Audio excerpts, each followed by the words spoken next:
蒋大夫，谢谢你这段时间陪着我们两个老家伙过家家。很多错过的遗憾是没有办法弥补的。如果当年我也有机会和奶奶告别，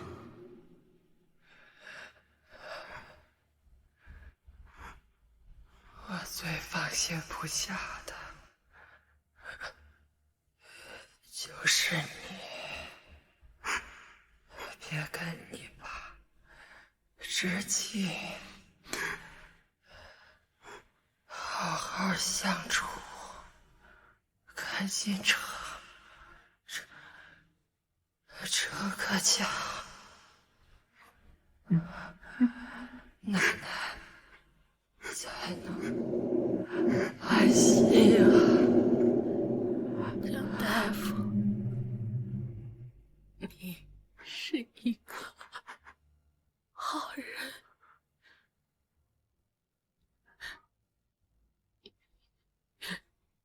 要是我儿子将来回来的话，替我转告他，我在厨房等他脚的柱子里给他留了他最爱吃的腌咸菜。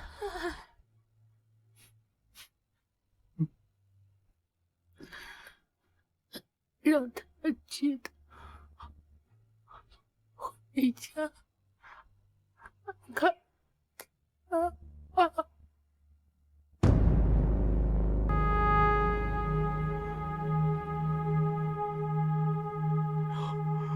不要，不要！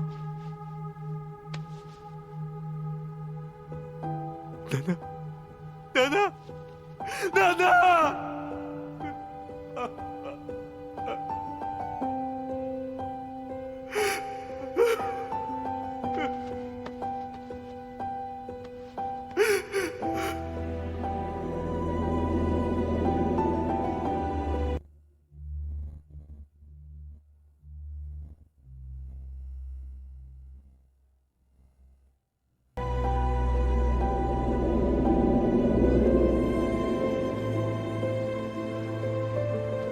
老伴儿啊，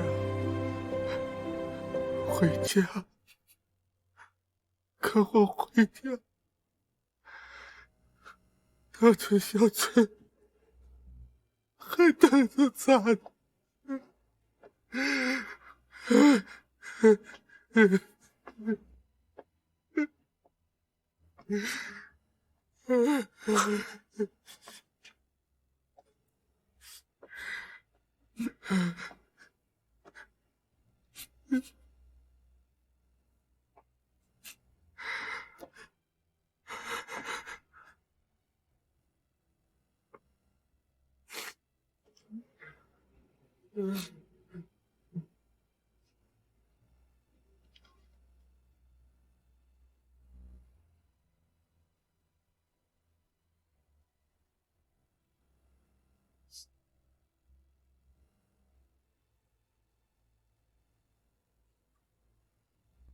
我们想好了，怎样能帮助更多的人。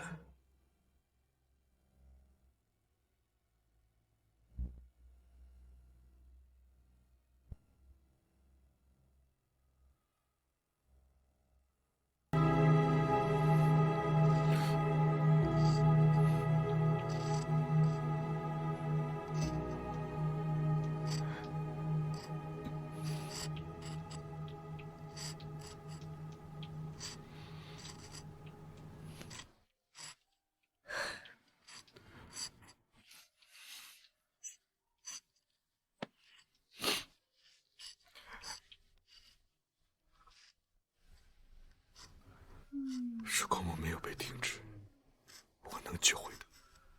听爸爸糟糕的我爸等阿姨送来的时候，已经太晚了。雨水浇大又下，随便是泪还是雨吧。事情不应该是这样的。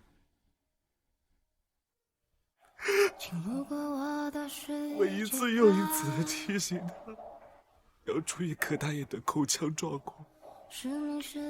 我从来没有想过要给他做检查。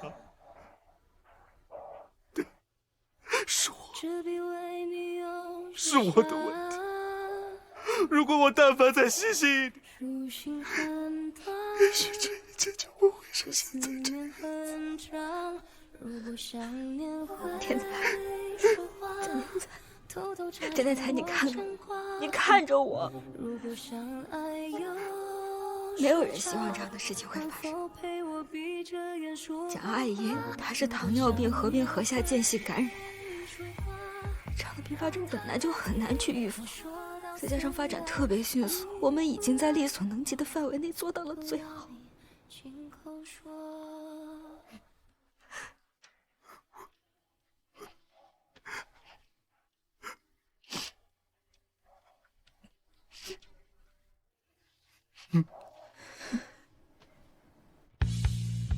光阴抚摸过时间，太阳闪耀如从前，以为抓得住一切。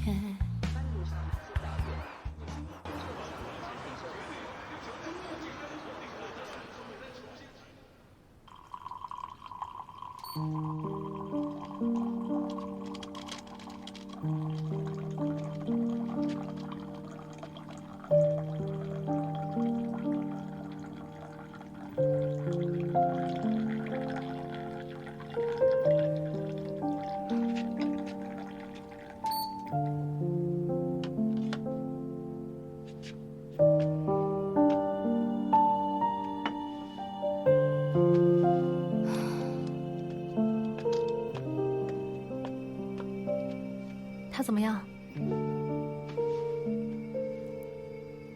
萎靡不振的，我从来都没有见过他像现在这样。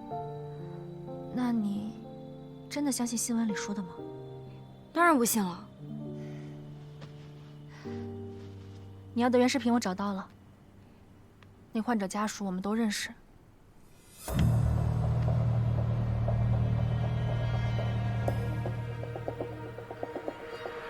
萌萌爸爸。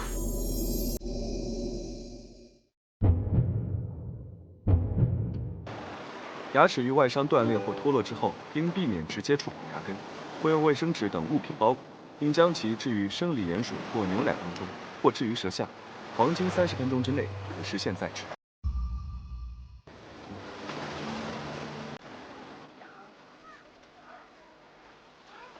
小老板，这海螺怎么卖啊？唐毅姐姐，哎呦，唐毅姐姐，你今天不上班吗？那个帅哥哥怎么没来？你们两个吵架了吗？你怎么这么多问题啊？我要先回答你哪一个啊？你看，我给你带了什么？秀秀，喜欢吗？喜欢。唐毅姐姐，你没来的这段时间，我每天都要好好刷牙的。哦，真棒！我在裴喜哥哥的直播间学了好多口腔知识呢。我长大以后也要当医生，那样的话，每天都可以见到唐毅姐姐啦。怎么这么棒啊？哦，对了，你眼睛恢复的怎么样？有没有不舒服啊？没有呢，我眼睛恢复的可好了。爸爸说我要一辈子记得给我捐献眼角膜的那个人。等我长大了，我也要帮助别人。哦，对了，宝贝，你能回答姐姐一个问题吗？当然可以了。你跟爸爸去过平津吗？去过呀，我跟爸爸去进货。你看，我还摔掉了一颗牙呢，是一个医生哥哥把我送进医院的。那个医生哥哥可凶了，但是他的手又大又暖，跟唐毅姐姐一样。唐医生，您怎么来了？周师傅，爸爸，你看，这是唐毅姐姐送给我的礼物啊。唐医生，有什么话，我们去那边说吧。拿好碗啊。周师傅，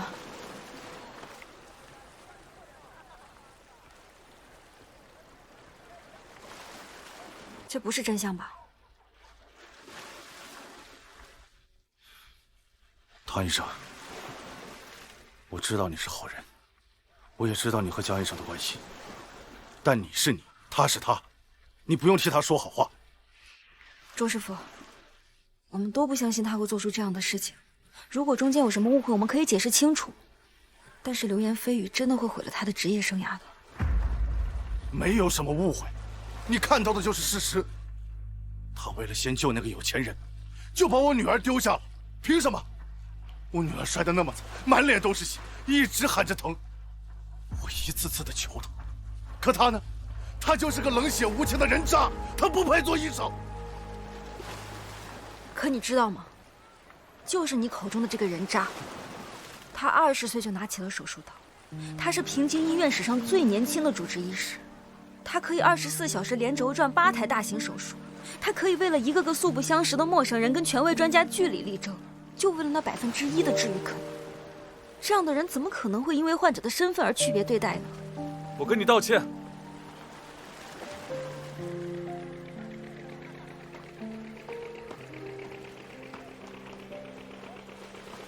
当时确实是我的问题，后来你女儿的手术顺利完成，但是我态度不好，没跟你解释清楚，是我不好。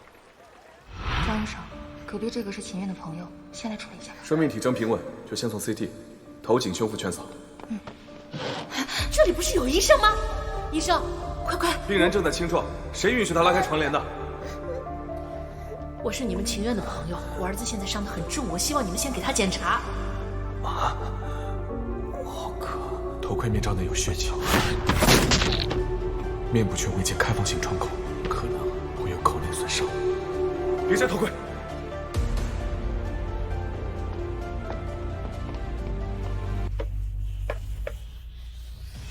血氧多少？血氧88。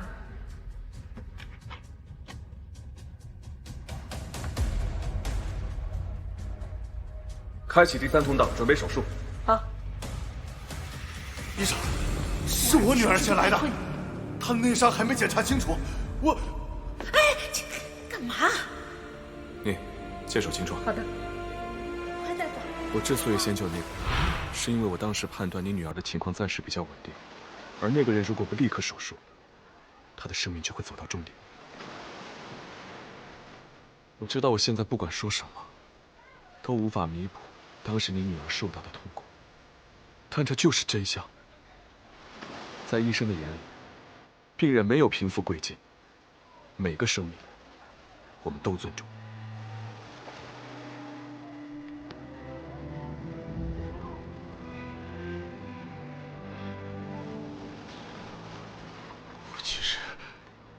其实是我对不起江医生你，我知道你也是个好人，我真不是故意要害你的，我当时就是气不过我女儿遭了那么大的罪，我没想到事情会变成这样，我后来有想站出来听你解释的，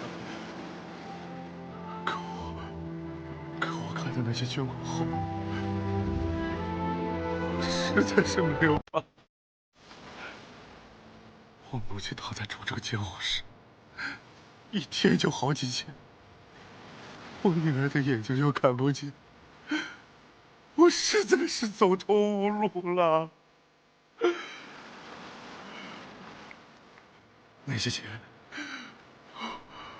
我不敢拿那些钱，我就不敢拿，是我对不起你，周师傅，我没脸见你。快起来，周师傅！我哥查到了那条新闻的背后推手。先起来再说。你应该感谢我没有把你做的事情说出去。我对不起你啊，江医生。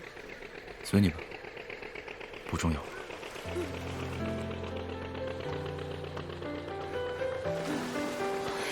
快起来！起来！谢谢你。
就打算这么离开了？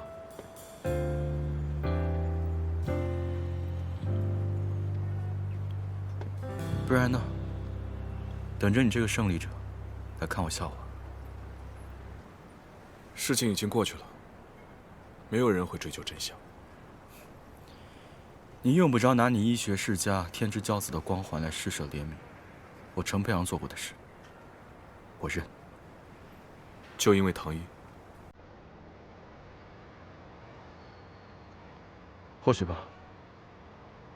在你出现之前，我以为我会是那个能陪他走到最后的人，可现实就是这么冷酷无情。你轻而易举就可以取代了我的所有。他是一个独立的，不是谁的附属品。他喜欢和谁在一起，那是他的选择。我们是公平竞争。公平？公平？公平吗？公平吗？你们这种人，生来就站在巅峰，享受着最好的资源，享受着所有人的仰望。而我呢，我拼尽全力，穷其所有，想要到达的终点，也不过才是你们的起点而已。你懂什么叫一无所有吗？你懂什么叫笨鸟先飞吗？你见过你爸妈凌晨3点佝偻着腰蹬个3轮在街边卖菜的身影吗？你看见过你兄弟姐妹低声下气、厚着脸皮去借钱的时候的卑微吗？你经历过连续8年每天只睡3个小时，在宿舍里半夜也要蒙着被子打着手电看书的日子吗？你没有，你永远也不会懂，因为你生来就拥有一切。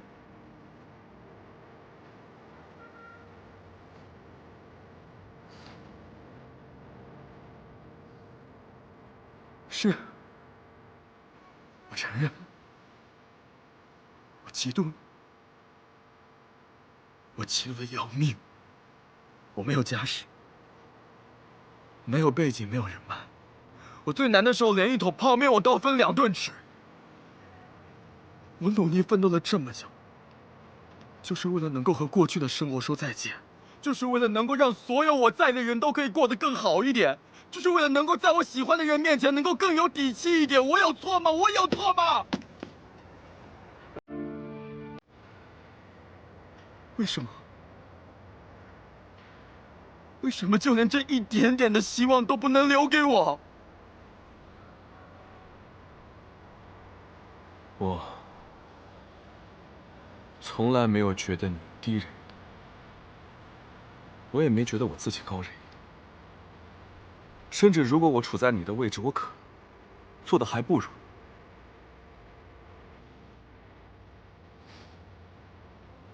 你什么都有，什么都不用有，当然可以冠冕堂皇说这些漂亮话。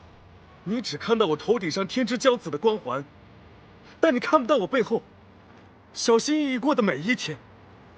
就因为我父亲是江兆和，我从一出生就注定要继承他的衣钵。我没有你童年的无忧无虑，也没有选择自己兴趣的权利，甚至没有父母亲人兄弟姐妹的陪伴。我没有自己的时间，而我做的这一切，仅仅就是为配得上江兆和儿子这个身份。我每一天都小心翼翼，兢兢业业，如履薄冰。我生怕有一点差错，如果出错的话，同事就会觉得我是靠关系，我走后门。你觉得我就不累吗？你觉得我就不会觉得压抑和痛苦吗？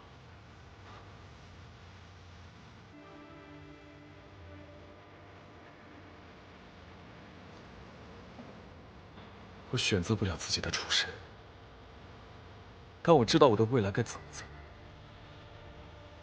我这么做，不是为了向谁证明自己，而是不想让自己遗憾。你呢？你这么多年的努力拼搏，就是为了超越我，那比我优秀的人比比皆是。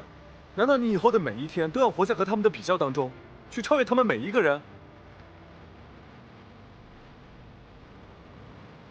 我不管你信不信，但我从来没有把你当做假想敌。我觉得每个人都有他自己的路，而我要做的就是比昨天的自己更好，就足够了。自己的路。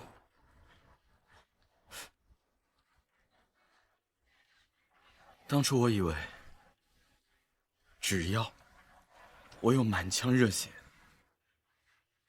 就一定可以帮到更多人。可现实呢？现实是，哪怕我拼尽全力，也改变不了那些根深蒂固的偏见和歧视。我学了8年的专业，苦练了10几年的技术，到头来在别人面前，甚至不如机器3秒钟生成的方案有可信度。我这么样到底算什么？我什么都不是。如果每个人都跟你一样做逃兵的话，那我们这个行业还怎么发展？你觉得单凭我们俩就能改变这个行业的生态？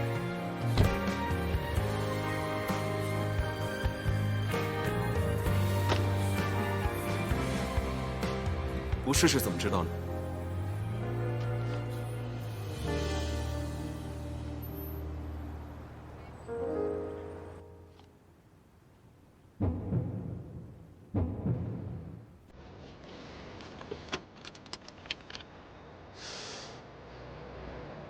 牙疼就是上火，那可不一定哦。饮食刺激、口腔卫生不良、心火、肝火旺盛、口腔感染都可能引发牙齿疼痛。如果牙齿疼痛持续不减或者症状加重，一定要及时就诊，切勿拖延，小病发展成大病。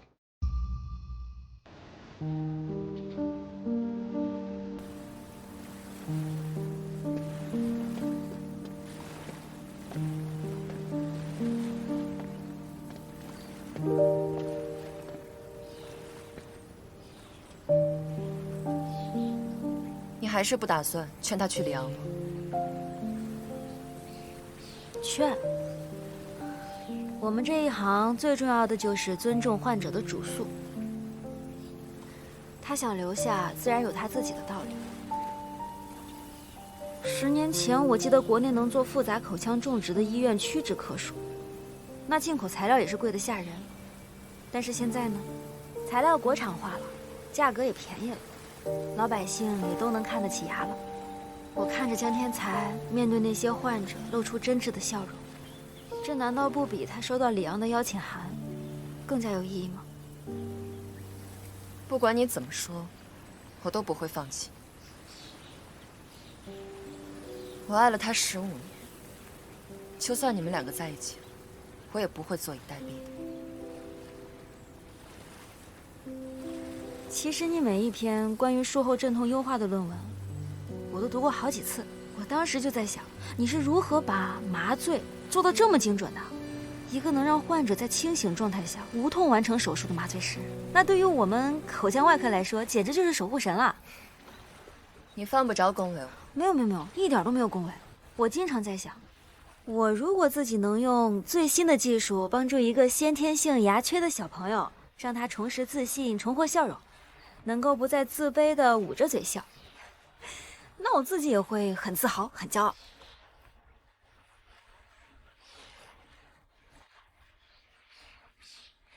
希望我们都能成为各自领域里最亮的那束光。保重，林医生。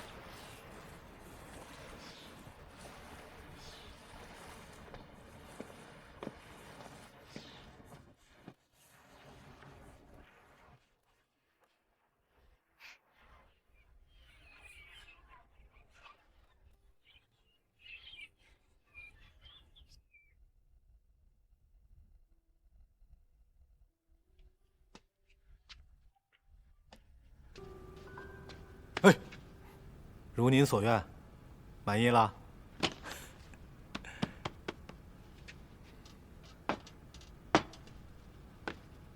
陈佩昂才刚走，你就迫不及待地推我上位，这不把我架在火上烤吗？以后我怎么做人啊？你小子，少得了便宜还卖乖。你以为我不知道那李昂的进修机会，是你让给人家陈医生的？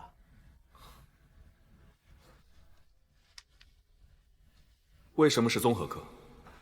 颌面外科，否则免谈。年轻人，不要把平台当成能力，有才的人，在哪儿都是巅峰。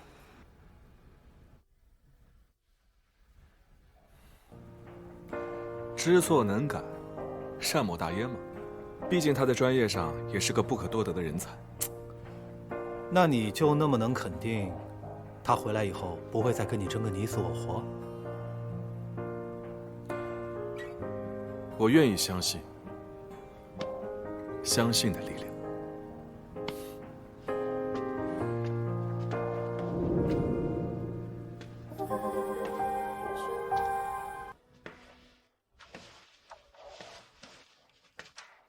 江医生，这个妇产病人来了。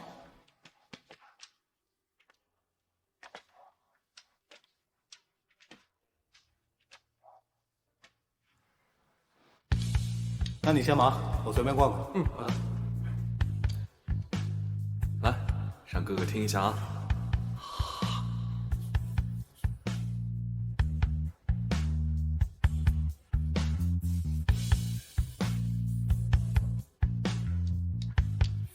没事啊，只是肚子里面啊长个小虫虫，哥哥带你去消灭它。走。哦。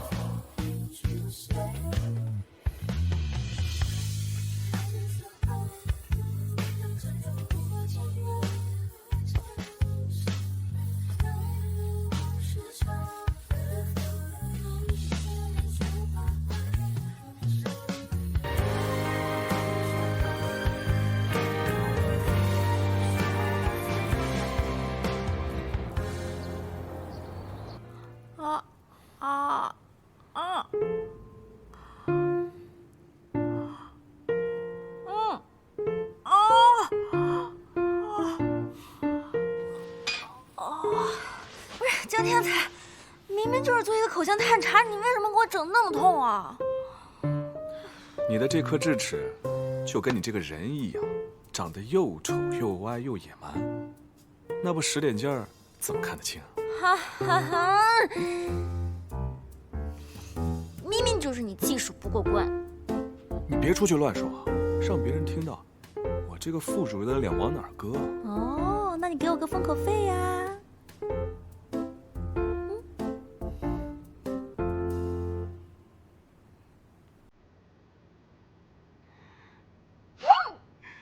牙疼就要冰敷啊！我国口腔疾病的发病率逐年上升，而且越来越年轻化。这意味着什么呢？意味着我们口腔医生的任务越来越艰巨，责任越来越重大。我们不仅要提升我们的临床水平，更要加强宣传口腔健康的重要性。七月，你真决定去预保中心了？那儿的活可不比这儿轻松啊！我觉得宣传科普才适合我肯定要去。宣传科普才适合我肯定要去。别。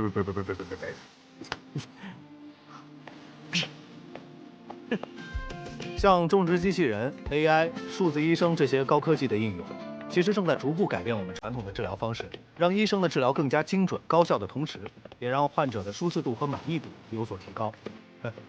我不仅可以精准分析患者口腔状况，提供个性化治疗方案，还能看病猜心，判断他们的情绪和需求，给予他们最贴心的关怀。看，我们的小伙伴来了。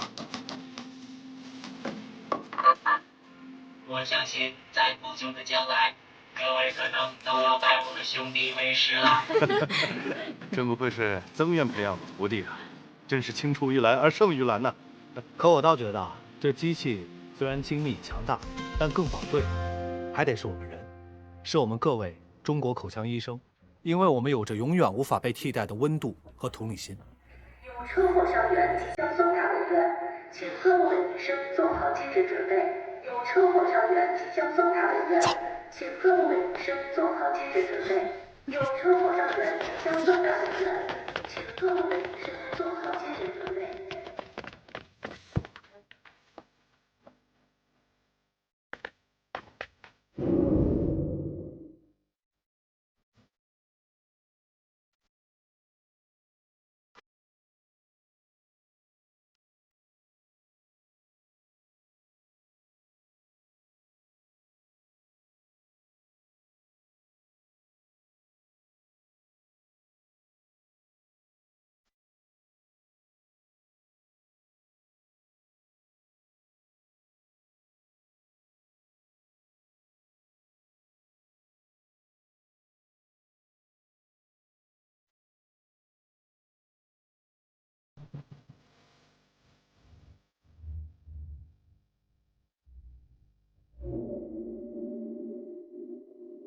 截至2026年，我国注册口腔执业医师已突破35万人次，他们正奋斗在守护国民口腔健康的第一线，用专业与爱心努力让每一位患者重展笑颜。